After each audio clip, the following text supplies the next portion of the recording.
From nickel cones to a renovation-led revival. Friendly's, born in 1935 and beloved for family-friendly meals and classic desserts, is refreshing its restaurants, enhancing the classic diner experience, expanding franchising, and rethinking its customer loyalty approach after customers didn't respond as expected. In this episode of our Leaders in Customer Loyalty series, we're going to unpack the lessons, listening to signals, remixing nostalgia with personalization, and turning everyday moments into lasting brand love, all while rebuilding the customer loyalty program and approach to match what the customers are asking of the brand. All of this being driven by Erik Jensen, a recently appointed Vice President of Marketing at Friendly's. How are you today, Erik? I'm doing very well. Great to be here. Appreciate it. Absolutely. So first off, for those who may not be familiar with Friendly's, can you give us a brief introduction to Friendly's, what you guys do, how you do it? Be good to know. Yeah, absolutely.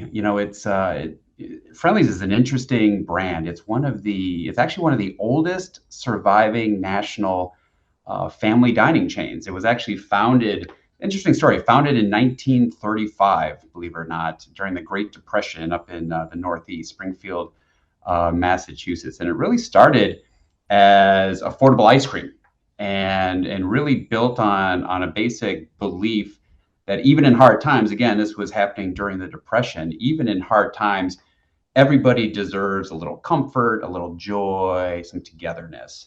And that's really how it started. And so kind of a really nice purpose statement for a brand to sort of kick off their tenure with. And of course, over the years grew into a broader family restaurant experience that became woven into sort of your daily life, not just special ice cream occasions.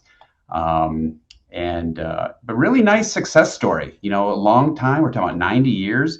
Really driven by emotional connection, approachable value, and some real trust. And while there's been some nice innovation over the years, I mean, certainly there has to be over a 90-year period of time.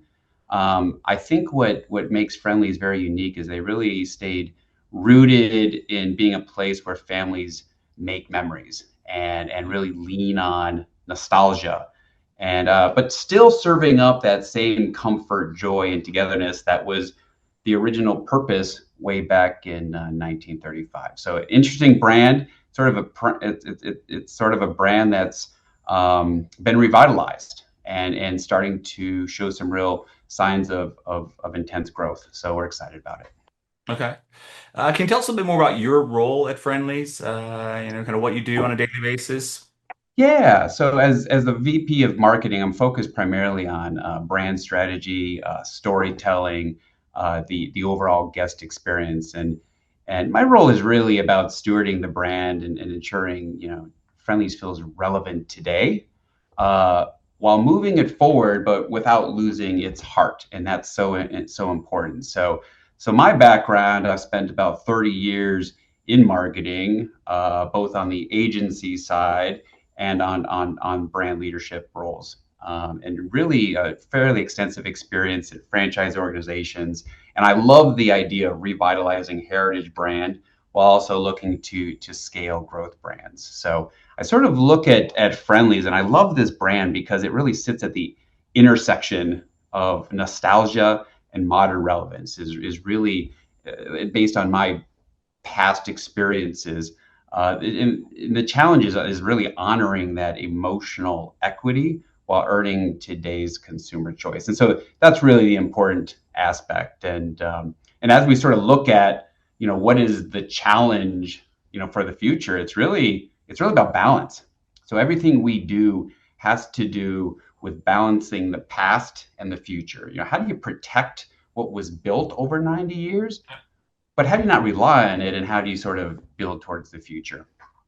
Well, that's interesting. You look at kind of keeping the passion of the brand and how the kind of it been traditionally engaged with going forward. That can be a pretty significant challenge for many brands. I know you look at some of the Cracker Barrel, some of the things they went through recently, trying to make sure that that it addresses and engages all generations, which can be a pretty significant challenge, wouldn't you say?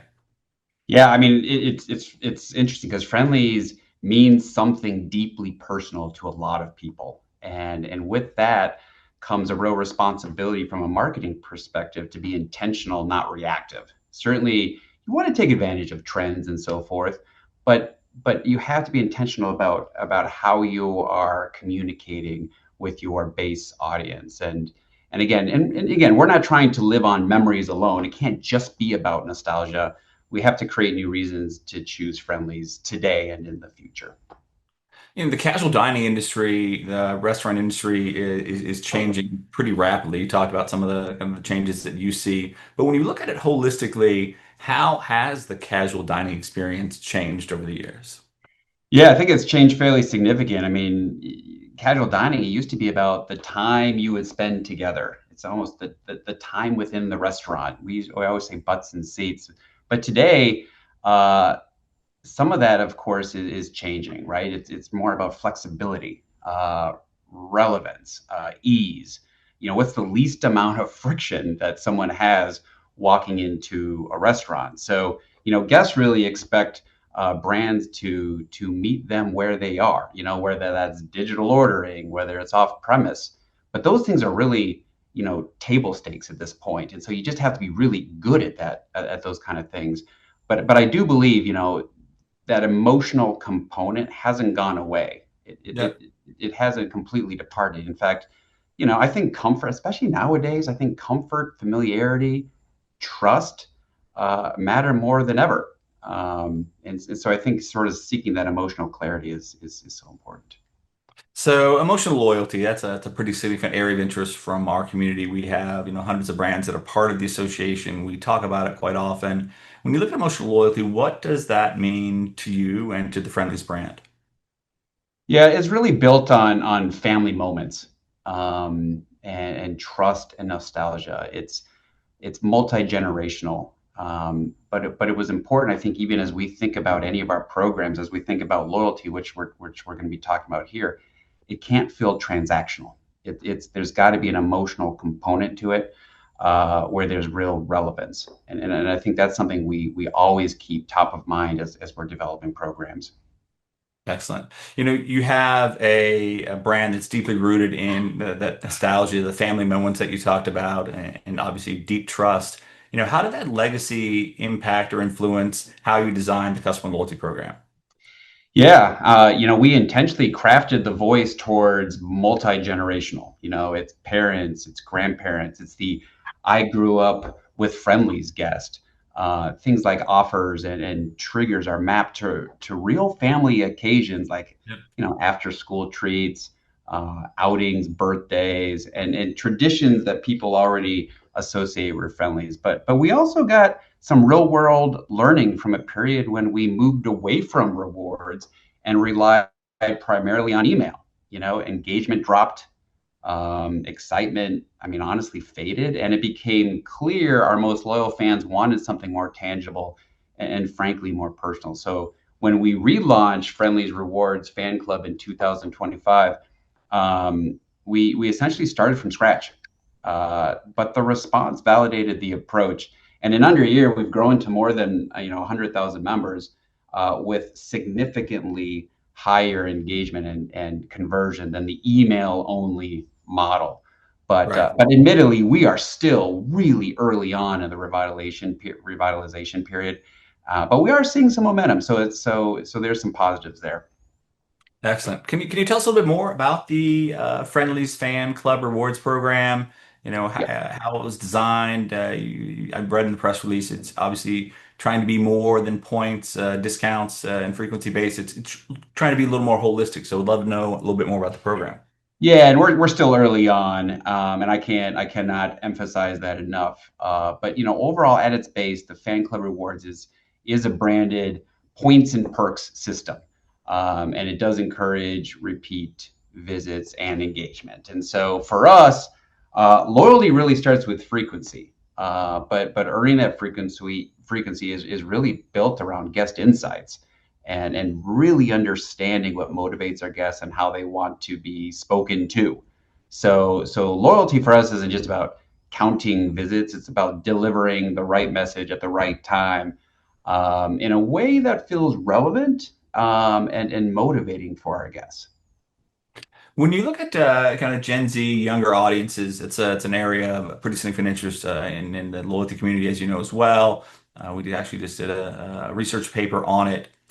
When you look to engage the younger generations, are you noticing that certain trends, things that they're interested in, that may be different than others, and how does that impact how you actually engage with them?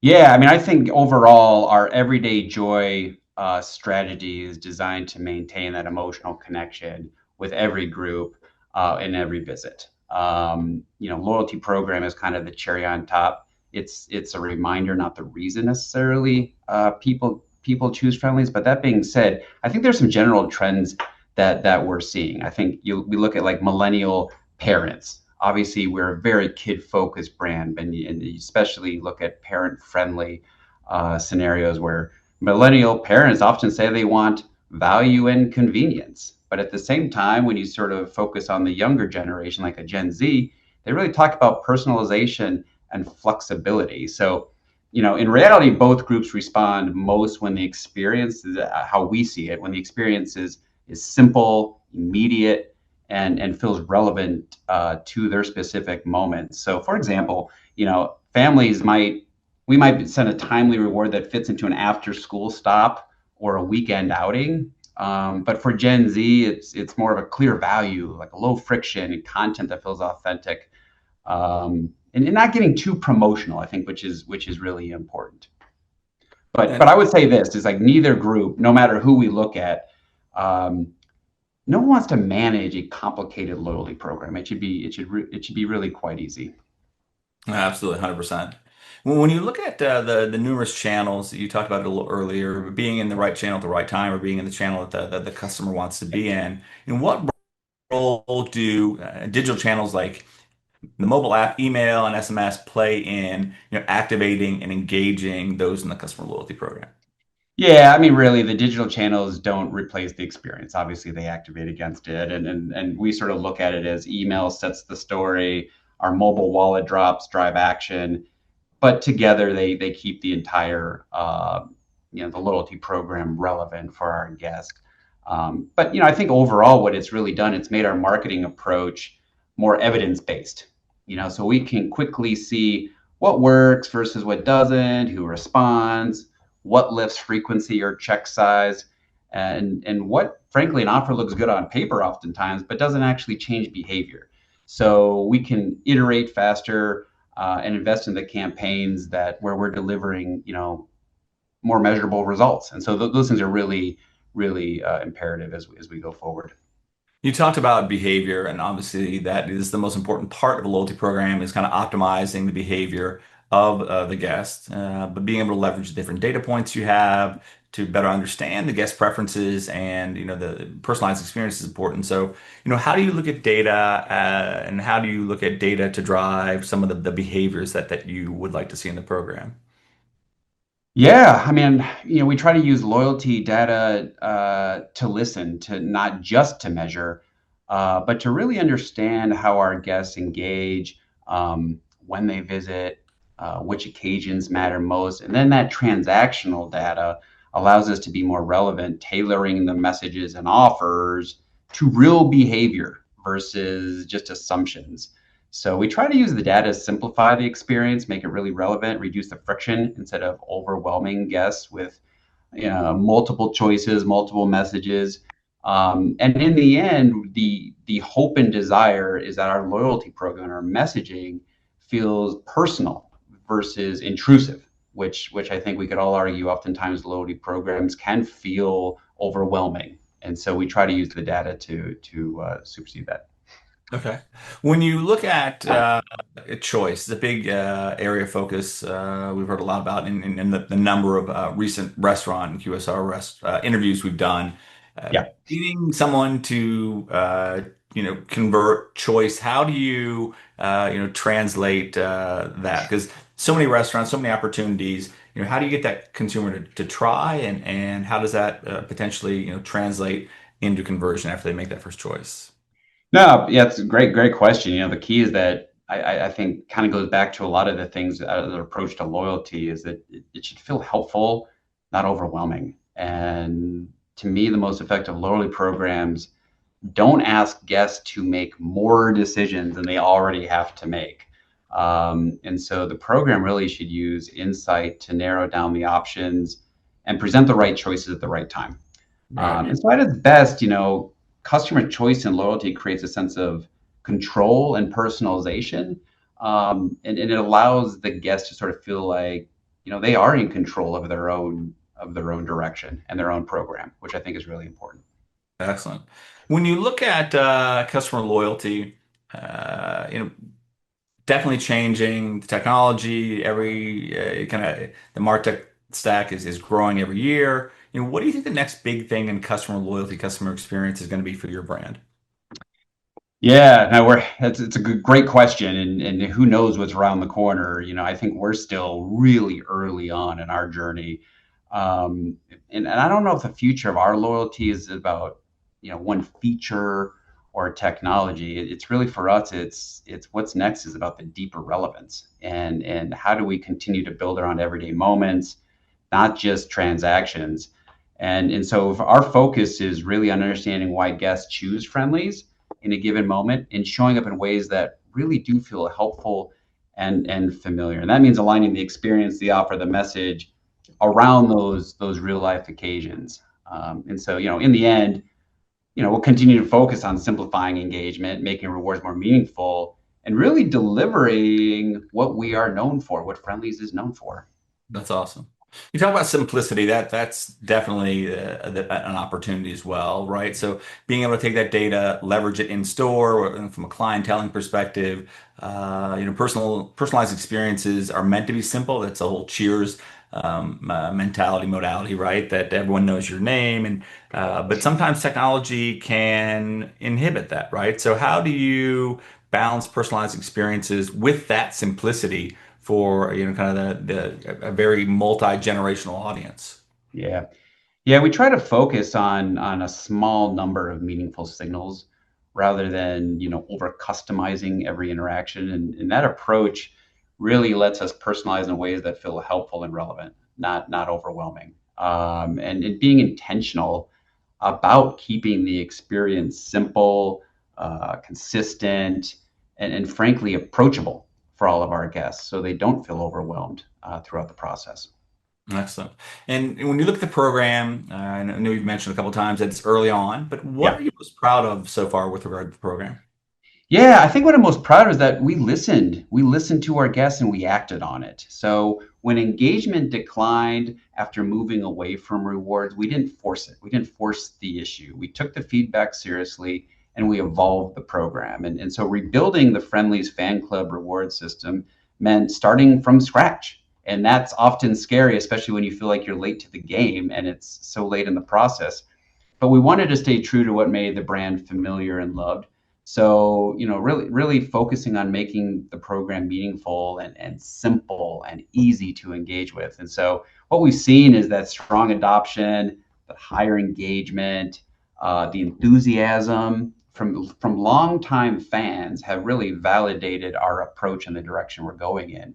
But yeah, I mean, essentially, when you start from one program, you go to another program and back to another program, and you lose a lot of those guests within those transitional periods. It can become a kind of a terrifying thing to take on. Well, it's great to hear that you actually listened proactively and used that insight to drive changes in the program. Sometimes there's a little bit of reticence with brands that they feel they may know better than the customer does and keep the program a certain way, and they can obviously run into a little blowback there as well. So it's great to hear you made those changes. Great, appreciate that.